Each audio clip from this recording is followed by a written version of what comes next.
안녕하세요. 1%입니다. 안녕하세요. 안녕하세요. 영업용 번호 판계 1% 정영훈 대표님을 모셨습니다. 나와주셔서 반갑습니다. 감사합니다. 저희 대표님을 모시고 여러 가지 지금 궁금한 거를 풀고 있는데요. 바로 영업용 번호판인데 200이 싸다고 저한테 연락이 오신 분이 있습니다. 아니 1% 도대체 정가보다 200이 싼데 당신 왜 눈탱이 치는 거 아니야? 야, 이거에 대해서 제가 정확하게 물어보도록 하겠습니다. 대표님, 이게 어떤 내용이죠? 왜 다른 영업용 번호판보다 200만 원이 싼 번호판이 왜 있을까요? 왜 쌀까요? 이게 혹시 네. 200만 원이 싸다고 얘기하면서 네. 다른 얘기들을 부가적으로 하지 않나요? 아니요, 그냥 저한테 싸다는데 이거 사야겠다라고 저한테 얘기를 하셔가지고 네. 사실 남들보다 200을 싸게 팔 수가 없는 구조인데 저희 대표님을 모시고 한번 물어본 겁니다. 어떤 경우인가요? 이 경우 같은 경우는 네. 대체적으로 네. 위반 남발에 대해서 얘기를 하는 걸 것 같아요. 영업용 번호판인데 왜 위반할 게 뭐가 있을까요? 위반 같은 경우는 가장 큰 위반이 유류 부정수급이에요. 저희 영업용 번호판은 유가 보조금을 받죠. 기름을 넣을 때마다 보조를 받는데 이걸 부정수급을 어떻게 하나요?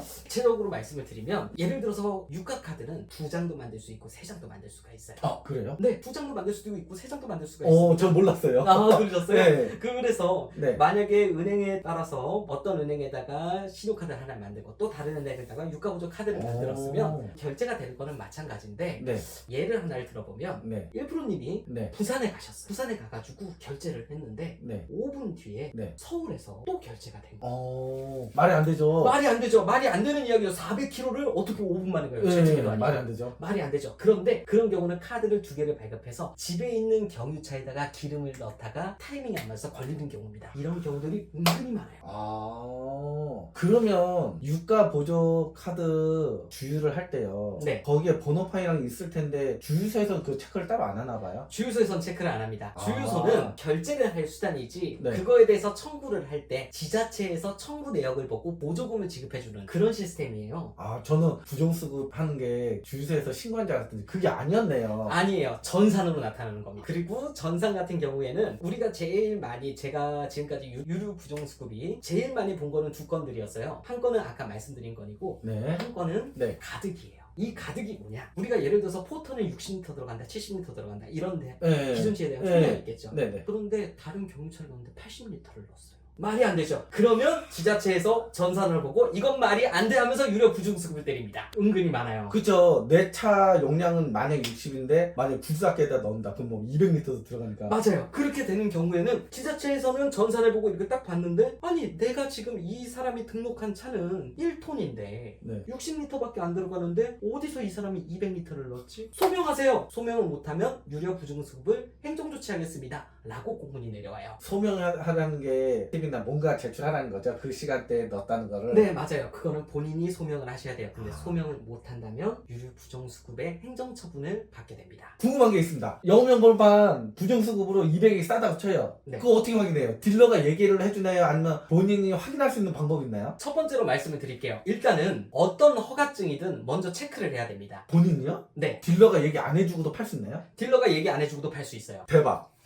대박. 나는 그건 몰랐어요. 그리고 두 번째, 오. 그러면 내 관할 관청에서 그거를 확인을 해주냐? 확인을 해줄 수도 있고 안 해줄 수도 있어요. 그냥 양도양수 되다가도 네. 넘어가는 거예요. 사람 따라가는 게 아니라 번호판 따라가기 때문에 내가 새로 산 게 부정수급이 따라간다는 거잖아요. 맞아요. 내가 고지를 받지 않고도 따라갈 수가 있어요. 그래서 네. 가장 중요한 거는 언제나 내가 체크해야 됩니다. 본인이 체크한다는 말이 어떤 거냐면 네. 자, 이렇게 생각하시면 돼요. 누군가한테 남바를 산다 그랬을 때 그러면은 내가 계약금을 하고 이렇게 되니까 유료 부정수급이 없는 남바인가요? 이런 거를 물어보는 게 아니라 그럼 내가 계약금을 하고 했으니까 그 허가증을 네. 하나만 보내주세요. 허가증요? 네. 어. 화물운송 허가증을 보내주세요. 그 다음에 그 허가증을 받아서 네. 차량 번호랑 그 관할 관청, 구청들이 있겠죠. 그 구청에다 직접 전화해봐야 돼요. 그래서 이 남바가 네. 지금 현재 네. 유료 부정수급이 있는지 없는지 그거를 체크를 해야 됩니다. 왜 이 체크가 중요하냐면 네. 누구도 모르게 그냥 넘어간다면 무조건 모든 계약서는 있잖아요. 네. 양도양수 그러니까 노란 남바에 대한 계약서를 보면은 거기 문구에 있어요. 이 모든 행정정차를 승계한다라고 돼 있어요.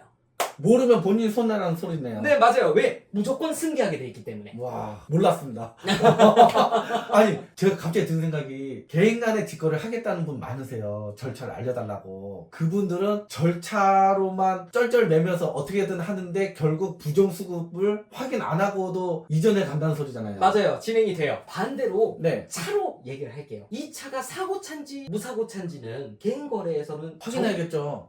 확인을 못 하겠죠. 그렇다고 사고차라고 네. 등록사업소에서 이전이 안 되나요? 등록 다 되죠. 등록 다 되죠. 네. 할 수도 있겠죠. 네, 맞아요. 그 말은 뭐냐면 사고인지 무사고인지 그거의 유무는 상관이 없어요. 이전은 다 됩니다. 그 체크, 내가 이 차가 이 남바가 무사고인지 네. 유류 부정수급이 없는지 아니면 사고인지 네. 유가보조 행정처분이 있는지 그거에 대한 체크는 본인이 하든가 딜러가 하든가 아니면 내가 하나씩 짚고 넘어가면 꼭 반드시 필요한 부분이에요. 저 대표님, 네. 혹시 계약서에 특약사항에 이거 부정수급이 됐다 안 됐다를 기재를 해달라고 요청하면은 딜러는 해줄 수 있나요? 못합니다. 왜냐하면은 참 이게 이 영상이 참 민감한 부분인 것 같아요. 많이 있죠. 네, 많이 민감한 많이 부분인 것 같아요. 있죠. 이거 어떻게 말씀을 드려야 될지 모르겠네요. 네네. 어떤 남바에 대한 거는요. 네. 제일 중요한 거는 딜러가 네. 책임진다는 부분에 대해서 말씀을 드릴게요. 딜러가 책임지는 건 명의에서 명의가 넘어가는 거예요. 그런데 가장 중요한 거는 A라는 사람의 명의에서 네. B라는 사람의 살 사람으로 넘어가는데 그 딜러는 중개를 하는 거예요. 현실적으로 말씀드리면 딜러가 이 남바를 내 명의로 가져와서 파는 게 아니라 네. 이쪽에서 바로 이쪽으로 가게 돼 있어요. 네. 왜냐? 중고차 딜러는 남바를 내 명의로 들어올 수가 없어요. 왜? 소상공인의 남바이기 때문에 들어오는 순간 차가 같이 들어오는 순간 남바가 죽어버리거든요.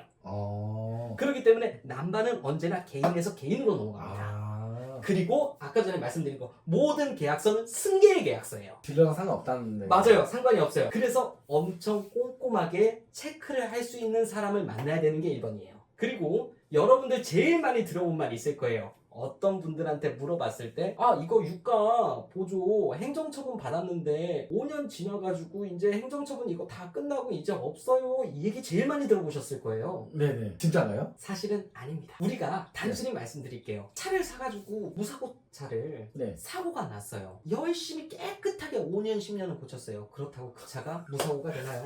사고차죠. 사고차죠. 사고차죠. 똑같습니다. 5년이 5년이 되든 10년이 되든 20년이 되든 와. 유류 행정처분을 받았으면 끝까지 받는 겁니다. 갑자기 궁금한 거예요. 행정처분은 영업용 번호판 횟수 제한이 있나요? 많이 받으면 뭐 불이익이 있나요? 불이익이 있어요. 어떤 불이익이 있는지 말씀을 드릴게요. 네. 첫 번째로 말씀드릴 거는 유류 네. 부정수급은 네. 1차, 네. 2차, 그다음에 면허 취소. 세 번째 걸리면 면허 취소인가요? 네, 면허 취소입니다. 남바가 날아간다는 얘기예요. 헐. 2천만 원 주든 3천만 원 주든 이 남바는 그러면은 없는 남바가 돼버려요. 저 그러면은 부정수급 이 2번 걸리고도 진짜 모르는 사람한테 딱 파는 경우도 있겠네요? 맞아요. 그런 다음에 오. 이분이 만약에 부정수급에 딱 걸리면 면허가 취소됩니다. 그래서 모든 분들이 1차도 안 걸린 깨끗한 남바, 그렇죠. 유료 부정수급이 없는 남바, 행정처분이 없는 남바, 깨끗한 남바가 있나요? 이거 체크해야 된다 하는 게 이 1차조차도 받지 않은 남바를 원하시는 겁니다. 와, 그렇죠. 저 같아도 딜러가 고지할 필요 없는데 200 정도 싸게 얘기 안 하고도 팔 수도 있겠죠. 근데 뭐 가격이 중요한 게 아니라 어쨌거나 유료 부정수급 안 받고 깨끗한 걸 사고 싶죠. 저 같아도. 그래서 네. 이 200이 싸다가 네. 싼 게 아니죠. 싼 게 아니에요. 왜냐하면은 네. 요즘 부동산 사기 많잖아요. 부동산 사기 많죠. 대박이죠. 맞아요. 부동산 사기 많죠. 네. 그런데 막 어떤 데 보니까 막 전세가 뭐 시세보다 뭐 7천, 뭐 전세가 1억인데 네. 여기는 7천이에요. 같은 평수인데 같은 뭐 빌라인데 이렇게 돼요. 이런 것들 많이 보셨을 거예요. 근데 네. 막 이게 알고 보니까 뭐 신탁회사고 뭐 하니까 명의가 뭐 건물주가 다르고 그래서 뭐 등기부를 받는데 등기부에 대해서는 뭐 나오지도 않고 뭐가 하고 막 뉴스가 어마무시하게 나올 거예요. 네네. 똑같은 개념이에요. 아. 200이 싸다가 중요한 게 아니고 내 거가 보존되는지가 제일 중요하다고 저는 생각합니다. 그러면 영업용 번호판을 진행할 때는 꼼꼼하게 진행해야 될 것 같습니다. 대표님 마지막 요점 정리 한번 부탁드리겠습니다. 네, 요점 정리를 말씀을 드리겠습니다. 언제나 네. 어떤 일을 하든 네. 어떤 행위를 하든 네. 남한테 맡기는 것도 중요하지만 네. 내가 확인하지 않으면은 그 정보에 대해서는 본인이 책임을 져야 돼요. 언제나 꼼꼼하게 어떤 일을 맡기든지 꼼꼼하게 체크하는 습관이 가장 중요한 습관인 것 같다는 생각이 듭니다. 개인 거래하신 분들은 꼭 한 번 더 체크를 하시고요. 궁금한 내용은 언제든지 노란남바TV 대표님한테 문의 주시기를 바라겠습니다. 나와주셔서 감사드리고요. 감사합니다. 네, 지금까지 1%였습니다. 감사합니다.